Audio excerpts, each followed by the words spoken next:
Շնորհակալություն հարգելի գործընկերներ, ես մի քանի թեմա եմ ուզում նախաբանով անդրադառնալ։ Առաջինը վերաբերում է անցնող քարորիայի օրերին, անհետ կորած մեր հայրենակիցների, հարազատների, ընտանիքի անդամների, տարբեր գործիչների եւ հասարակական կազմակերպությունների խորհրդարանում հանդիպումներին։ Գիտեք, գլխավոր պահանջը, որը ձևակերպել է, հետևյալն է. մարդիկ պահանջում են հանրայնացնել 44-օրյա պատերազմի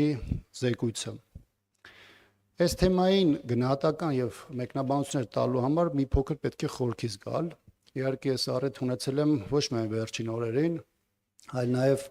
հետպատերազմյան ողջ ժամանակահատվածում տարբեր առիթներով անառիթ զրուցելու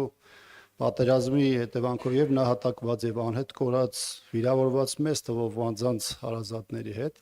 բայց թեմայի հետ կապված էությունը կարծում եմ շատ ավելի հստակ է։ Պատերազմի ավարտից հետո, երբ որ հատկապես էմոցիոնալ ֆոնը բավականին բարձր էր, իշխանությունները մարդկանց խոստացել են զեկույցի միջոցով արձագանքել եւ նշել հստակորեն մեղավորներին, պատերազմի պատասխանատուներին, պատերազմական տարբեր դրվագների հետ կապված տալ հստակ գնահատականներ։ Դրվագները առաջին հերթին վերաբերում են բոլորային իրավիճակներին, որոնք կապված են մարդկանց նահատակություններին, գերեվարման դեպքերին, անհետ կորելու հանգամանքներին եւ այլն։ Հիմա ունենք իրավիճակ, երբ որ այդ զեկույցը պատրաստվել է, դրա իրավական վիճակի հետ կապված, գիտեք, նույնիսկ իշխանության ներսում է բավականին հակասական եւ բարդ իրավիճակ ստեղծվել, եւ ըստ էության այս պահին այդ զեկույցը ունի արխիվացվածի կարգավիճակ։ Բայց խնդիրը նաեւ այլտեղ է, ի սկզբանե, երբ որ քննիչ հանձնաժողով ստեղծվելու մասին որոշում եղավ, մեր խմբակցության դիրքորոշումը եղել է շատ հստակ, պատերազմի ժամանակ պաշտոն եւ քաղաքական պատասխանատվություն զբաղեցնող անձինք իրենք չեն կարող որևէ հանձնաժողովի միջոցով արդար եւ օբյեկտիվ քննություն անցկացնել եւ ըստ այդմ ընդգծել մեղավորների պատասխանատուների շրջանակը։ Բայց հիմա ունենք մի իրավիճակ, երբ որ ըստ էության այդ քննիչ հանձնաժողովը գործել է, եկել է բավականին հակասական կետի է ասել։ Ես ինքս միանգամից ասեմ, որ ծանոթացել եմ քննիչ հանձնաժողովի զեկույցին, շատ ասելիք կա այս մասով, ուղղակի բովանդակությունը, գաղտնիության ռեժիմը հնարավորություն չի տալիս շատ բարձրաձայնելու, բայց յուրաքանչյուր պարագայում կա իշխանությունների խոստումներն ու հավաստիացումները, որ այդ զեկույցը պետք է բավարարի թեմայի հիմնական շահառուներին, բայց ըստ էության իշխանությունների խոստումը չի տվել։ Ես ինքս առիթ ունեցել եմ սրա մասին հրապարակային խոսելու, նաև տարբեր ծնողների հետ այս մասով խոսելու, մեր խմբակցության մոտեցումը այս մասով շատ հստակ է, մենք օբյեկտիվ ենք համարում այդ պահանջը եւ մեր հնարավորությունների չափով սատարելու ենք այդ նախաձեռնության արդարացի հանգուցալուծմանը։ Երկրորդ մասով նաև ուզում եմ հիշեցնել, որ նաև 3 զուգահեռ ակցիա տեղի ունում գլխավոր դատախազության առաջ, որտեղ պատերազմում նահատակված մեր հերոսների ծնողներն էին հաղորդում ներկայացնում հանցագործության մասին, որը թեման վերաբերում էր Նիկոլ Փաշինյանի խորհրդանի ամբիոնից հնչեցրած հայտարարություններից, որոնք ըստ էության ոչ միայն քաղաքականապես են բավականին սնանկ, այլ նաև դրանք հակադրության մեջ են նախկինում նրա արած տարբեր հայտարարությունների հետ, բայց ծնողները եւ նրանց աջակցող նաեւ իրավական թիմը բնականաբար ունի այդ օբյեկտիվ հիմքերը եւ անկախ այն հանգամանքից, որ մեր երկրում այսօր շատ դժվար է խոսել օբյեկտիվ քննության մասին, խոսել իրավապահ համակարգի օրենքի շրջանակներում գործելու մասին, բայց ամենայն դեպս ես ինքս եւս ինչպես տարբեր այլ առիթներով ինքս նաեւ սատարում եմ այդ նախաձեռնությանը պայքարին, որոնք ծնողները սկսել են պատերազմից հետո եւ վճռական են դրանք իրենց ավարտին հասցնելու մասով։ Եվ երրորդ դրույթը, որին ուզում եմ անդրադառնալ, դա վերաբերում է մի թեմայի, որը կարծես թե հավերժ է դարձել հետպատերազմյան փուլում եւ բավականին ակտիվացել է 23 թվականի Արցախի դեմ իրականացված ագրեսիայից հետո, Խոսքը վերաբերում է իշխանության տարբեր ներկայացուցիչների եւ մասնավորապես իշխող ուժի առաջնորդի հնչեցրած այն մոտեցմանը, որ արցախցիները փախել են, ընդ որում այս թեման տարբեր փուլերում, տարբեր տրամաբանության մեջ որոշակի տրանսֆորմացիա է ենթարկվել, բայց դրանից իր էությունը չի փոխվել։ Սա հետ կապված, գիտեք, բազմաթիվ գնահատականներ, մեկնաբանություններ կան, որոնք տարբեր կոշտության եւ սրության մեջ կարելի է ներկայացնել, բայց մեկ հարցադրում եմ ուզում անել, որը միգուցե հռետորական է, միգուցե հռետորական չէ, որը հետեւյալն է. եթե 23 թվականին Ադրբեջանի կողմից իրականացված ագրեսիայի պայմաններում արցախցիները չեն կռվել, ապա ինչպես է պատահել, որ նույն այդ պատերազմական գործողությունից հետո ճակերտավոր չկռված պաշտպանության բանակի հրամանատարը իր ծառայությունը շարունակում է Հայաստանի զինված ուժերում։ Սա երկու բան կարող է նշանակել։ Առաջինը կամ Նիկոլ Փաշինյանը ստում է, այսինքն հերթական անգամ ապատեղեկատվության միջոցով փորձում է մանիպուլացնել դաշտը, կամ երկուս Նիկոլ Փաշինյանի համար նպաստավոր է բոլորային իրավիճակները, երբ որ զինված ուժերում ծառայություն են անցնում մարդիկ, որոնք իր գնահատականներով փախածներ են։ Այսինքն կարծում եմ, որ բոլորի համար հասկանալի է, որ երկու ճանապարհի պարագայում էլ իշխանությունը որևէ արդարացում այստեղ չի կարող ներկայացնել։ Ես նաև ուզում եմ հիշեցնել, որ 23 թվականի սեպտեմբերյան ագրեսիայից հետո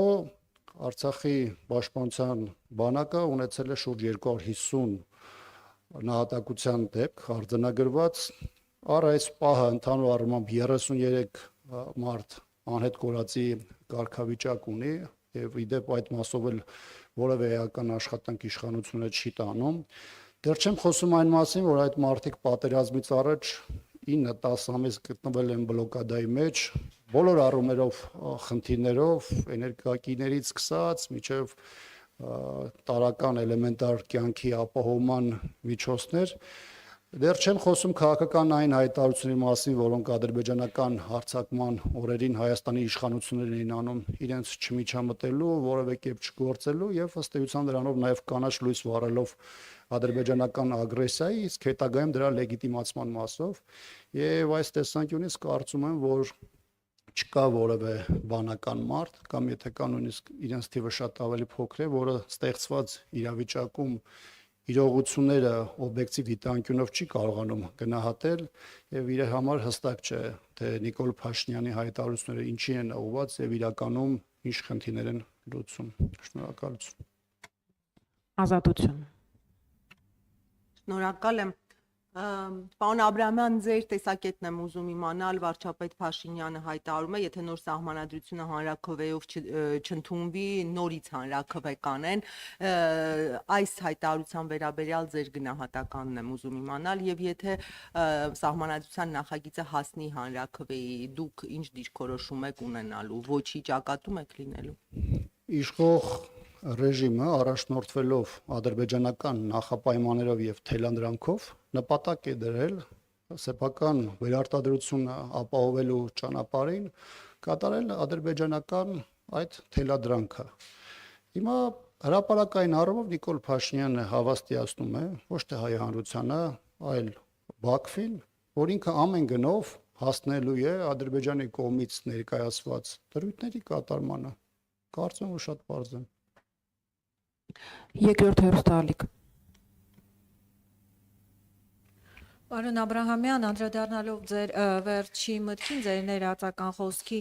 Փաշինյանը երեք հայտարարեց, որ ես չեմ ասում արցախցիներն են փախել, ասում եմ Ղարաբաղի էլիտան է փախել, ինչպես կանդրադառնաք այս մտքին։ Գիտեք, Փաշինյանը արտաքուստ, որ մի հատ ինչ-որ պահի կարծես թե պատասխան էր գտել, դա իր ներողություն խնդրել հրապարակային, թեև դրանից հետո հետևեց իր հետ աֆիլացված անձանց եւ նաեւ լրատվամիջոցների հարձակմանը, կոնկրետ մետրոյի միջադեպով, բայց ես առնվազն այդ մասով որոշակի լավատեսություն ունեի, որ գոնե այդ փուլում թեման այլևս չի շարունակվի։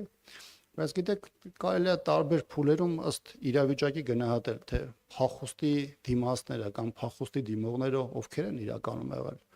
Հայաստանի իշխանությունն է, որ քաղաքական իրավիճակից եւ կոնյունկտուրայից ելնելով փախչել է առաջին հերթին իր սկզբունքներից, իր մոտեցումներից։ Հենց մենակ այն հանգամանքը, որ նույն Արցախի հետ կապված Փաշինյանը 3 անգամ դիրքորոշում է փոխել 2018-ին հավաստիացնելով, որ իր մոտեցումները հիմնված են Արցախի ինքնորոշման իրավունքի իրացման վրա, 19-ին ինքը Արցախը Հայաստան էր հռչակում համարելով, որ Արցախի ապագան Հայաստանի հետ է, իսկ հետո սկսեց հավաստիացնել մարդկանց, որ ճիշտ ճանապարհը դա Արցախի ադրբեջանացումն է։ Իդեպ մի զավեշտալի բան էլ այս մասով գրանցվեց։ Կար մի ժամանակ, երբ որ հիշում եք տարբեր պաշտոնատար անձինք նույնիսկ վախենում էին Արցախ բառը արտահայտելու, այն մարդիկ, ովքեր Արցախ էին արտահայտում, հետո արագ իրենց ուղում էին ներողություն էին խնդրում նույնիսկ Արցախ բառը օգտագործելու համար։ Նույն մետրոյում Նիկոլ Փաշինյանը մի քանի անգամ Արցախ ձևակերպում էր օգտագործում, բայց այդտեղ մեծ առումով խնդիրը որն էր Արցախի սահմանադրության մեջ Արցախի հանրապետություն եւ Լեռնային Ղարաբաղի հանրապետություն այդ հասկացությունները դրանք նույնական են եւ այս տեսանկյունից այդտեղ երկիմաց որևէ բան նույնիսկ չի էլ ստեղծվում։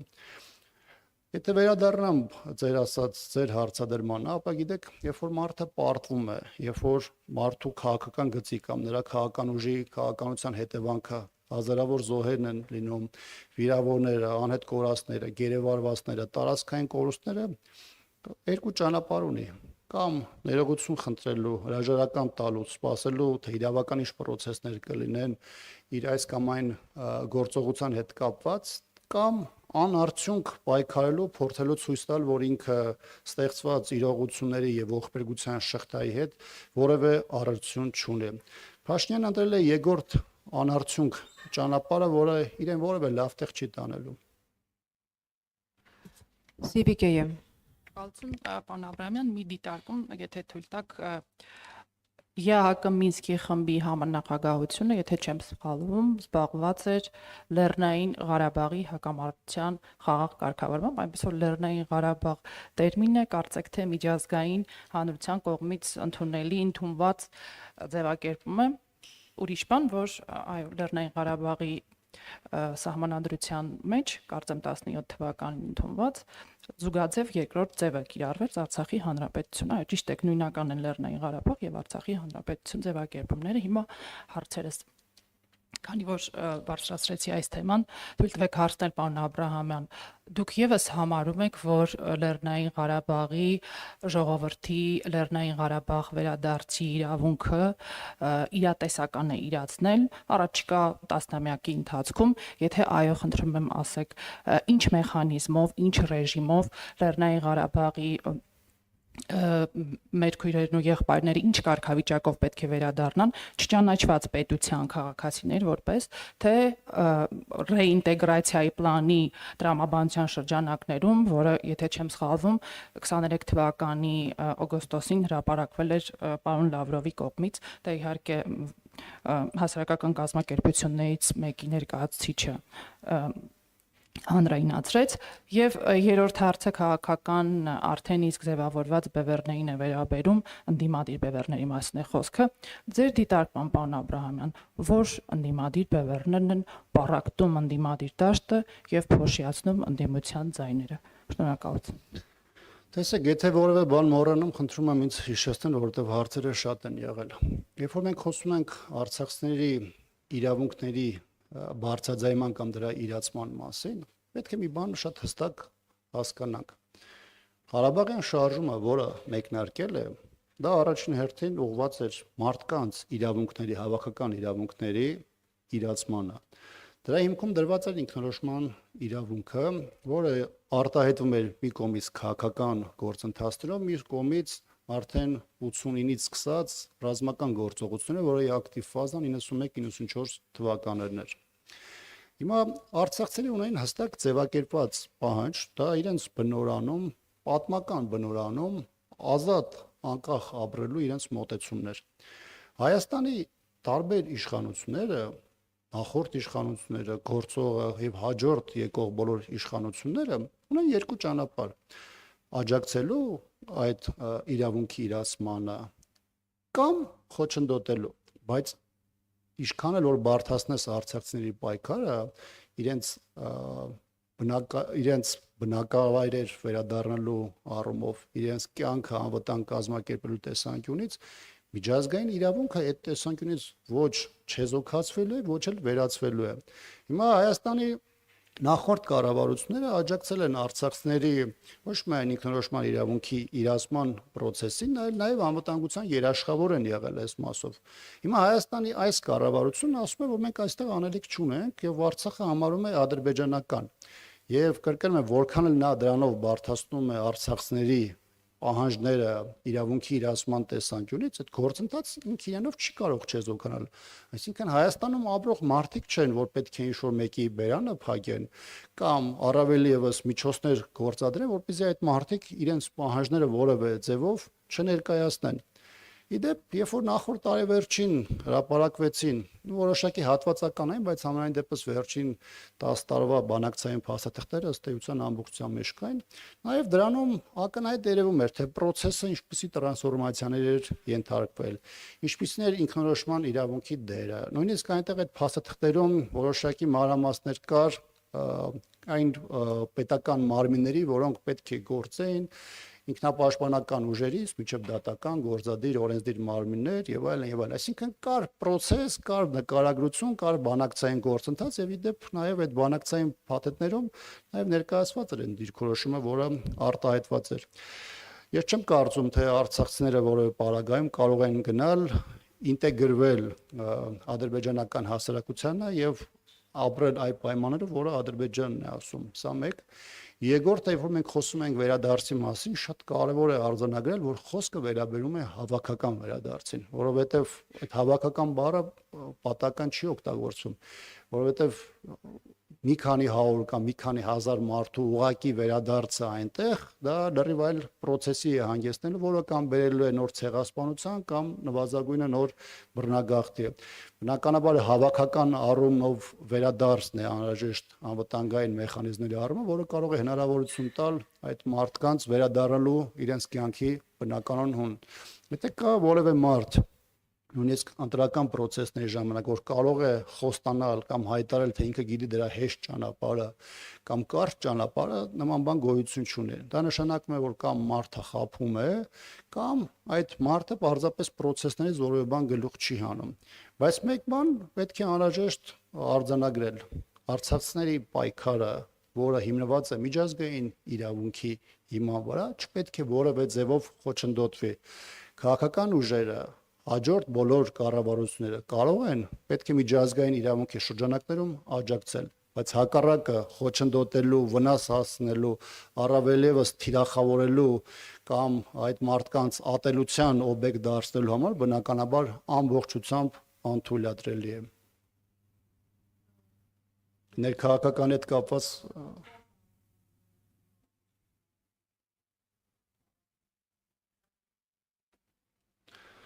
մեր հասարակությունը կարծում եմ ներքաղաքական այն ինչ որ արտահայտում է հանրապետականը, դրանք հրապարակային է եւ ըստ անհրաժեշտության դրանք հնչեցվում են,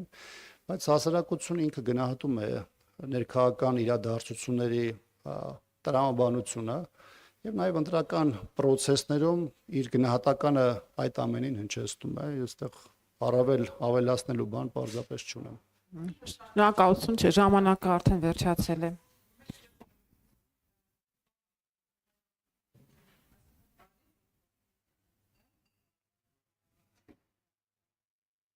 Համատեքստում, որ դուք այդ իրավունքի իրացումը տեսնում եք չճանաչված պետության կարգավիճակով Լեռնային Ղարաբաղի բնակության իր բնակության նախկին վայր վերադառնալ, այսինքն վերադառնում ենք Արցախ, հետո իրացնում ենք ինքնորոշման իրավունքը։ Իմ խոսքը պետք է ընդունել այնպես, ինչպես ես հնչեցնում եմ։ Այստեղ մեկ հավելում կարող եմ միայն անել, process այն ինչ որ սկսել է 90-ականներին, որոնք դրված են եղել առաջին հրապարակված հայտարարություններում, փաստաթղթերում, բանաձևերում, եւ որոնք 3 տասնյակի ընթացքում որոշակի տրանսֆորմացիա են անցել, դրանք առաջին հերթին ինչ են ցույց տվել։ Դրանք ցույց են տվել, թե ինչպես կարելի է գործընթացը ամենաբարդ փուլից բերել եւ մոտիկացնել մեր ընդհանուր մոտեցումների եւ տրամաբանությունների շրջանակին։ Այս process-ը հեշտ չի լինելու, բարդ չի լինելու, բայց խնդիրը այն է, որ ամենակարևորը, որ դա հիմնված է միջազգային իրավունքի վրա եւ մարդկանց պահանջը, ակնկալիքները եւ պայքարը ամբողջությամբ այդ տրամաբանության ներքո են։ Շնորհակալություն։